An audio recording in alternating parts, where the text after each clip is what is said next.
Halo teman-teman, jumpa lagi dengan Mister Nyeleneh. Hari ini bahas serius tapi santai, Munad Horoh Bab Kurban.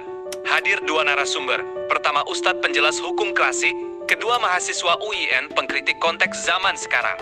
Simak sampai habis, lalu pendapatmu mana? Like, komen, subscribe ya. Bagian 1, penjelasan narasumber pertama, Ustadz. Hukum kurban, sunnah muakkad. Berkurban hukumnya sunnah muakkadah, sangat dianjurkan, di bawah wajib, tapi jauh di atas sunnah biasa. Mayoritas ulama Syafi'i, Maliki, Hanbali sepakat. Imam Hanafi berpendapat wajib bagi yang mampu. Dalil Al-Quran. Maka laksanakanlah syalat karena Tuhanmu dan berkurbanlah. Sesungguhnya syalatku, ibadahku, hidupku dan matiku hanyalah untuk Allah, Rob semesta alam. Dan bagi tiap-tiap umat kami, syariatkan penyembelihan, supaya mereka menyebut nama Allah atas rezeki hewan ternak yang diberikannya. Inti, bukan sekadar daging, melainkan ketakwaan. Yang sampai kepada Allah bukanlah daging dan darahnya, melainkan ketakwaan kalian. Sedikit sejarah kurban. Dimulai dari kisah Habil dan Kabil, putra Nabi Adam kurban diterima yang tulus, ditolak yang sombong. Puncaknya pada Nabi Ibrahim saat diperintah mimpi menyembelih putranya Ismail. Keduanya patuh. Allah ganti dengan domba besar, asal mula Idul Adha dan kurban sebagai bukti ketaatan mutlak. Rasulullah Shallallahu Alaihi Wasallam melestarikan kurban 10-13 Zulhijjah. Syiar Islam nyata, bentuk syukur dan berbagi. Siapa berhak melaksanakan kurban? Syarat sah. Muslim, balik, berakal, mukim, mampu secara finansial, punya kelebihan harta di atas kebutuhan dasar harian, tidak sedang terbeban hutang. Kurban tidak boleh membuat hidup sulit.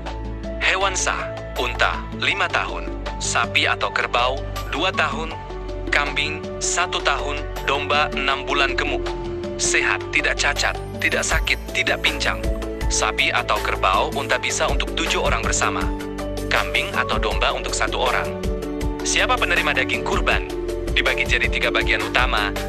1. Pelaksana dan keluarganya nikmati sebagai ibadah. 2. Kerabat, tetangga, teman, mempererat silaturahmi. 3. Fakir miskin tidak mampu yatim piatu inti sosial kurban. Boleh disebar luas, tidak ditimbun. Tidak boleh dijual daging, kulit, atau bagiannya. Bagian 2. Narasumber kedua mahasiswa UIN kritik kontekstual. Pembuka. Khutbah Pak Ustadz lengkap. Dalil kuat. Tapi mari kita bicara jujur. Zaman Nabi Ibrahim dan Rasulullah beda total sama zaman sekarang. Kalau aturan dipakai kaku tanpa lihat konteks, timbul masalah sosial, ekonomi, bahkan kesehatan. Masalah sentralisasi pasar dan harga tidak masuk akal. Hitung realistis. Harga daging kambing segar, Rp150.000 per kilogram. Berat daging per ekor, rata-rata 10-15 kilogram. Nilai wajar, Rp1, 5-2, 25 juta ekor. Tapi di lapangan, hewan memenuhi syarat umur dan kualitas dijual sampai Rp3, 5-4 juta atau ekor, selisih gila. Penyebab, spekulasi, penimbunan, kenaikan pakan, transportasi, inflasi, permintaan puncak sehari, 2 hari sebelum Idul Adha tanpa pengawasan, emosi agama dimanfaatkan. Akibatnya, orang yang mampu biasa jadi berat beban, menengah ke bawah makin jauh dari syiar kurban. Biaya pendukung, bumbu, kecap, kelapa, bawang, minyak juga ikut naik. Beban ganda bagi yang menerima daging gratisan. Dampak kesehatan terabaikan. Banyak penderita hipertensi, diabetes, kolesterol tinggi, asam urat, menahan pantangan, karena mumpung daging kurban gratis dan berlimpah.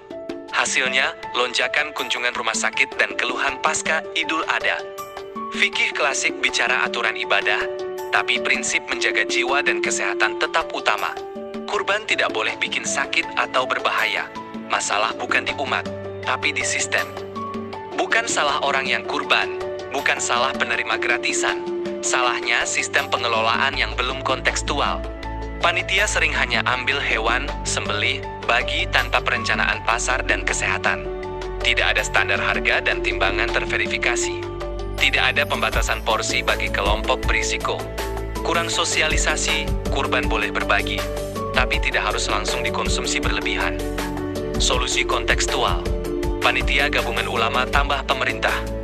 Sistem harus diperbarui, tetap berpegang syarat sah fikih, tapi ditambah aturan modern. 1. Gabungan tim, ulama, dinas peternakan, dinas perdagangan, kesehatan, pengawas pasar. 2. Terapkan kurban kolektif. Patungan 7 orang untuk sapi atau kerbau. Beban turun drastis, kualitas tetap terjaga, lebih efisien logistik.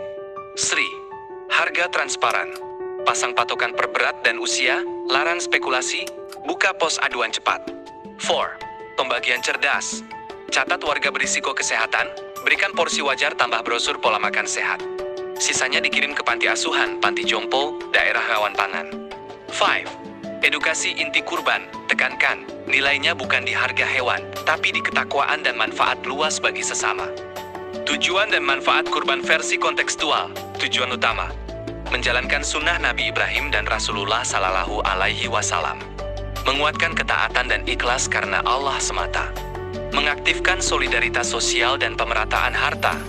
Melindungi kesehatan dan kesejahteraan umat, sesuai maqasid syariah. Manfaat nyata, spiritual, mendapat pahala besar, syiar Islam tampak nyata. Ekonomi, peternak terbantu, inflasi ditekan, kurban terjangkau banyak orang. Sosial, miskin terbantu, tetangga akrab, tidak ada iri hati. Kesehatan, daging dinikmati aman, tidak memicu penyakit.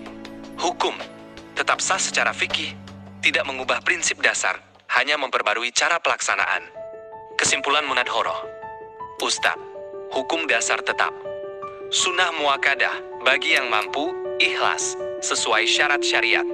Mahasiswa UIN. Tapi syarat mampu dan cara berbagi harus diartikan kontekstual. Mampu tidak berarti membebani, berbagi tidak boleh merusak kesehatan. Gabungan ulama dan pemerintah adalah kunci.